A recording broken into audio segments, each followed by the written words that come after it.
When it comes to screens for air screen machines, we offer a multitude, whether it be the small round holes, whether it be a regular slotted screen, meaning it travels with the flow of the screen, whether it's a cross slot, so it's perpendicular to the flow, a triangle screen, or we do the wire mesh.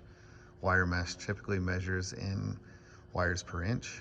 Round holes, slots, it's all in a version of 64. So most of these you can see are a smaller fraction because they're a smaller size until you get up to where you're running like your 8/64 and larger. Here we have a 5/64 as well.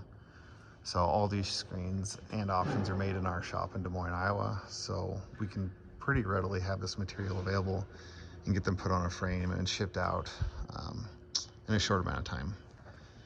With screens, we always want to be careful to protect this lip, as well as look at the condition of the wood in any of these runners.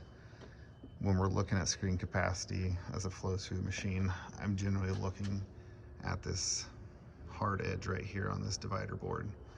If we're going much over that with our screen flow, ultimately light material can get on top of this and ride down through the product and never really get contact with the screen to be, either be sifted or scalped out.